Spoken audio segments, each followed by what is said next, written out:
Baik, selamat pagi semua. Pagi, Pak. Dari Pak Rofi dan juga teman-teman guru yang sempat hadir. Ya, jadi pada kesempatan ini Pak ingin mau sosialisasikan, ya.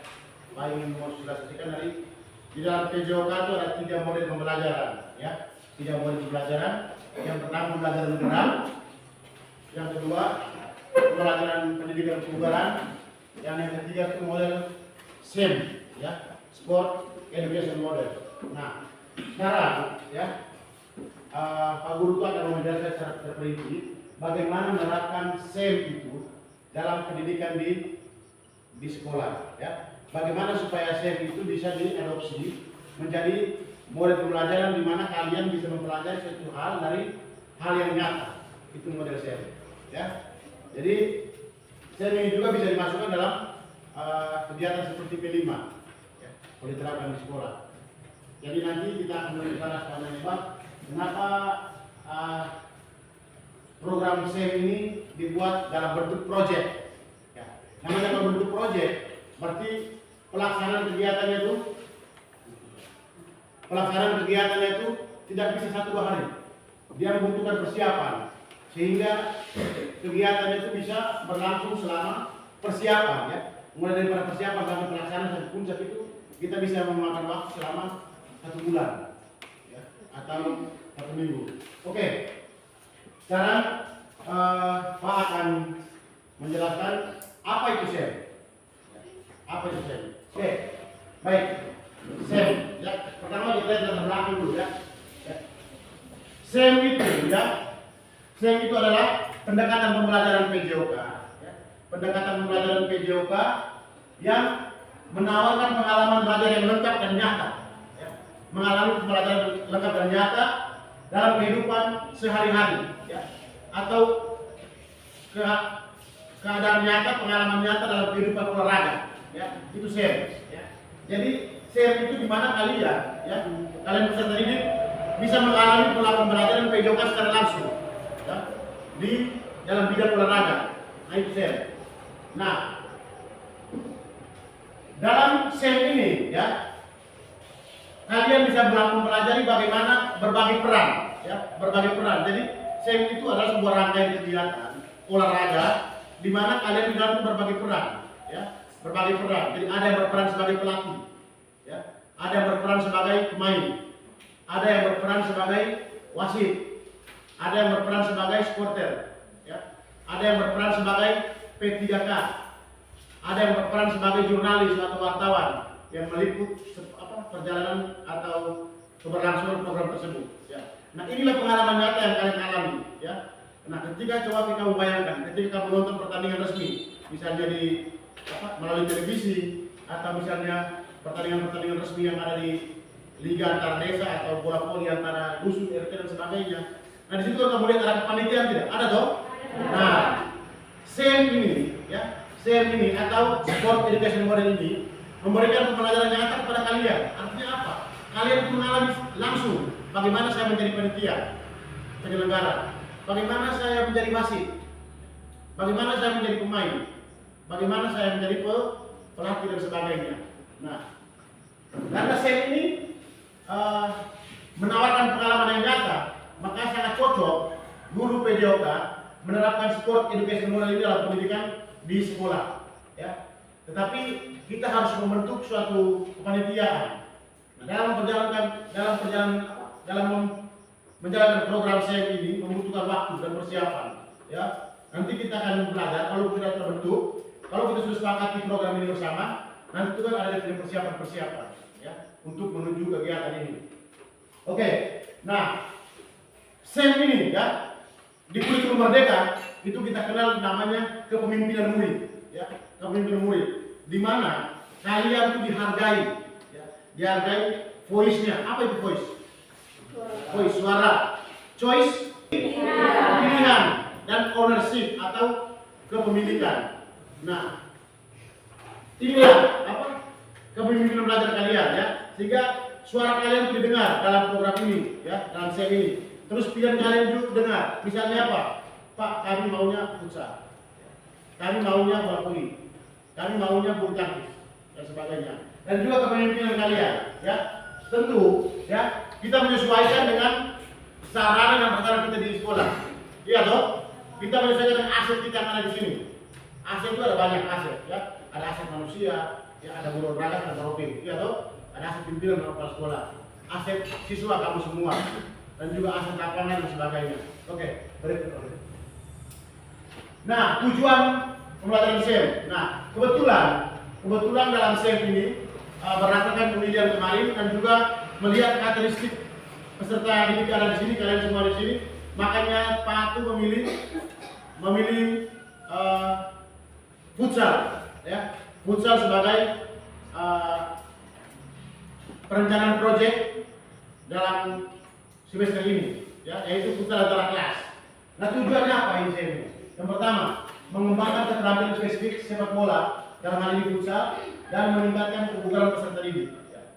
Jadi dengan bermain futsal itu kalian kan menjadi sehat, ya. Kamu punya keterampilan sepak bola dikembangkan, iya tidak? Ya.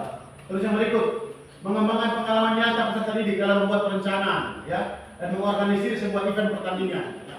Ini yang penting, ya. Berarti kalian sudah mulai membagi tugas. Oh, saya panitia, tugas saya ini.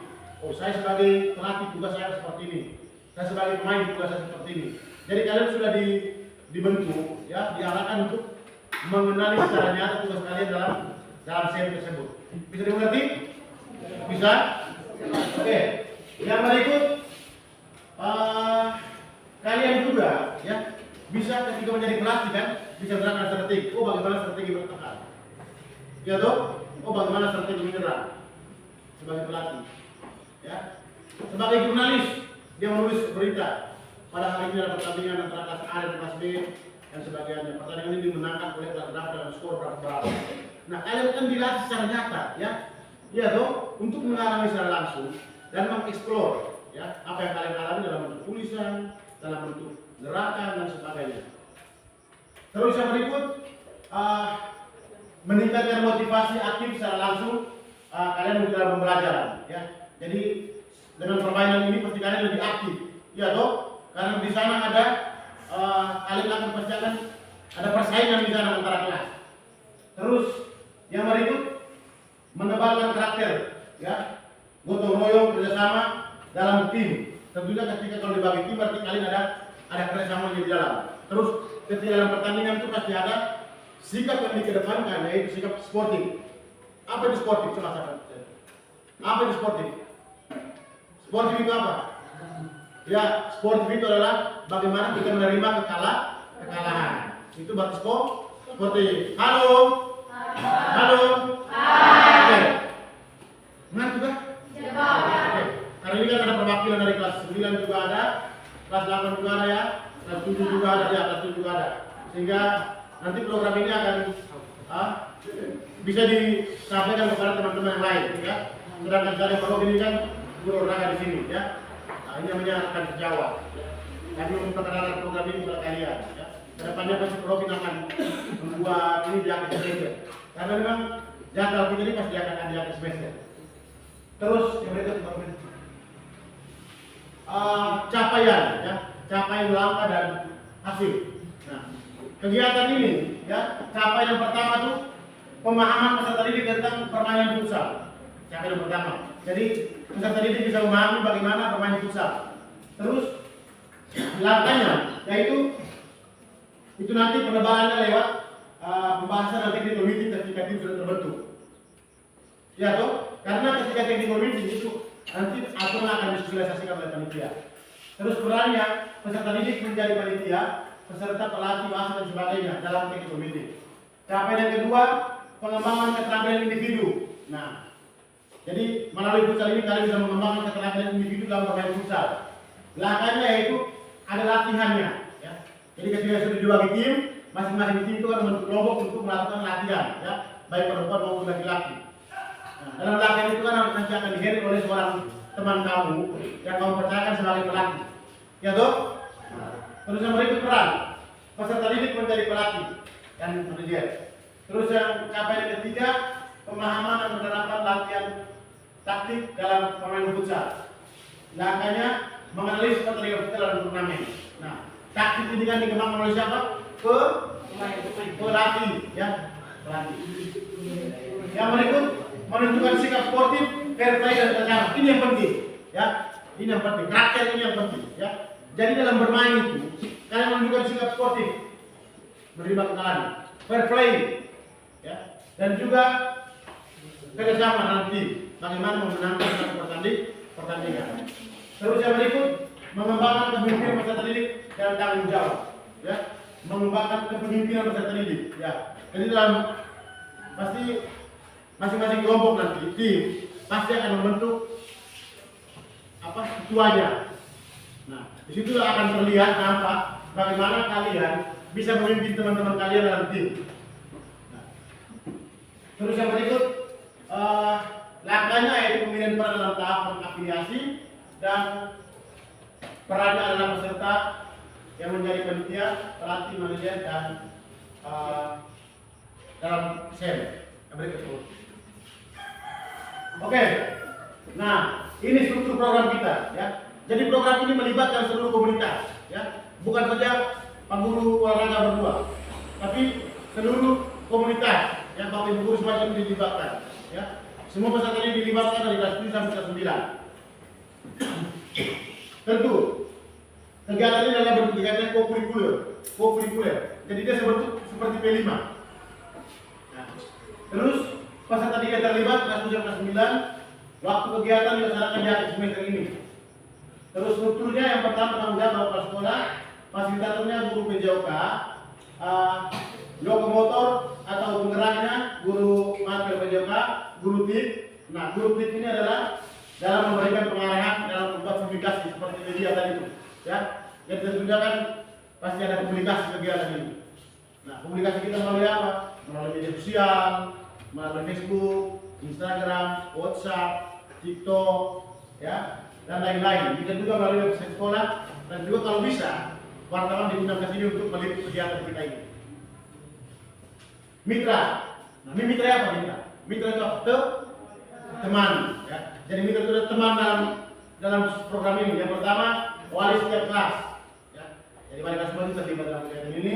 Terus peserta didik, komite, orang tua peserta didik, terus pemerintah desa, UKS, dan juga media dan jurnalis. Ya. Jadi komunitas sekolah itu terlibat semua dalam kegiatan ini. Ya. Yang berikut, tentu, ya, program ini kita lakukan karena di sekolah kita memiliki banyak aset. Ya. Yang pertama aset manusia, itu ada kepala sekolah, ada guru-guru PJOK-nya, dan juga guru yang lain dengan bidang masing-masing, juga 34 orang. Serta peserta didik berkisar 20 orang yang memiliki minat dalam permainan futsal. Kita juga memiliki halaman yang dipakai untuk membuat lapangan, ya, halamannya. Terus ada jaring nanti kita akan buat jaring.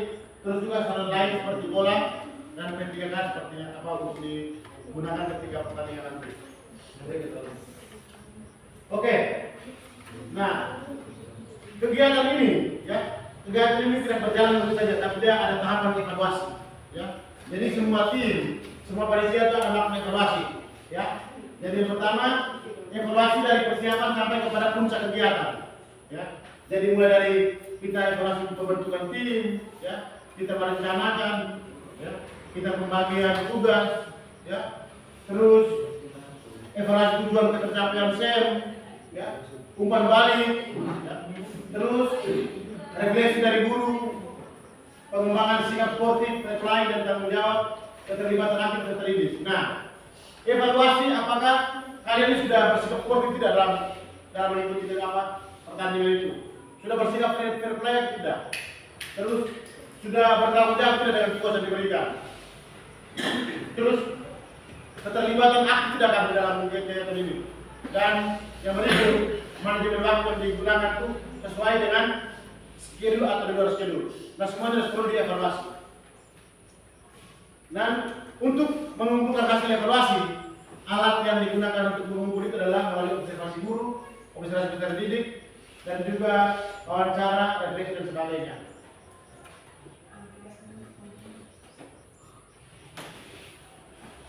Dan tentu ada tantangan, ya, dalam kelas ini ada tantangan.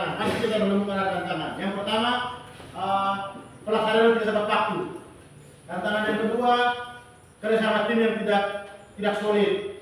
Tantangan yang ketiga, keterlibatan komite orang tua tidak penuh. Terus komunitas sekolah juga kurang mendukung dan umpan balik yang tidak jujur atau yang kurang terbuka dari peserta didik. Nah, untuk mengatasi tantangan ini ada solusinya. Ya. Yang pertama, mematangkan jadwal dengan koordinasi yang baik antara semua komunitas dan memberikan motivasi dan semangat kepada peserta didik yang positif. Terus mengadakan pertemuan dengan orang tua untuk memastikan tanggung jawab dalam kegiatan bersama ini. Terus pendekatan persuasi dengan komunitas sekolah, dan yang terakhir adalah memotivasi peserta didik jujur dalam memberikan refleksi dan juga umpan balik. Oke, sekarang kami minta testimoni dulu, ya, untuk rangkaian kegiatan ini untuk SEM ini, ya. Jadi Pak sudah jelaskan tadi, ya. Jadi SEM itu, ya. Jadi nanti kalian dibagi dalam tim, baik kelas 7, kelas 8 maupun kelas 9 bagi per kelas. Nah, kita akan membuat pertandingan. Tetapi dalam pertandingan itu, Bapak Ibu guru ini tidak terlibat secara penuh dalam kegiatan. Mengerti? Tapi Bapak Ibu guru hanya memfasilitasi. Sedangkan menjadi pelaksananya kalian. Jadi kalian itu membentuk tim, ya, membuat peraturan pertandingan, ya, mempersiapkan sarana pertandingan, ya, terus membuat latihan dalam tim, menentukan siapa yang menjadi pelatih, siapa yang pemain, siapa yang di P3, siapa yang di media, itu kalian menentukan. Baik, mau kuat, ya. Oke, bagaimana dengan itu? Kegiatan saya ini, apa tanggapannya seperti apa? Kami senang dengan program. Senang. Alasannya? Karena bisa belajar dari program ini, kami bisa karena kami mengalami secara. Oke, tepuk tangan dulu, ya. Yang Nesta. Nesta sudah program ini karena dia bisa mengalami secara langsung dalam berbagai peran ketika mengadakan studi pertandingan. Tepuk tangan lagi untuk Nesta. Perkenalkan, nama saya Stefan Muslisu. Ya. Bisa konsepnya, saya dari kelas 9B. Penjelasan dari pejabat sangat menarik. Ya, mari.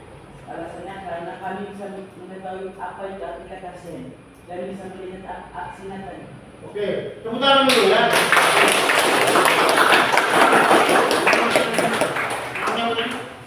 Stefan, ya. Jadi Stefan itu luar biasa, ya. Jadi pengalamannya, testimoninya, dia mengatakan apa itu SEM, ya. Terus mereka bisa mengalaminya secara langsung, ya, mempraktekkannya, ya. Baik, Persi, ini sangat menyenangkan. SEM ini sangat menyenangkan bagi di sekolah ini, lembaga pendidikan ini, dan juga bagi anak-anak terdidik di SMP 2 ini. Ini sangat menyenangkan sekali, Persi.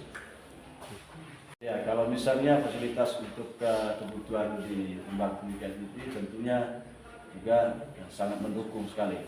Ya, tentunya kalau kita sesama dalam satu lembaga pendidikan ini tentunya bisa di jalan.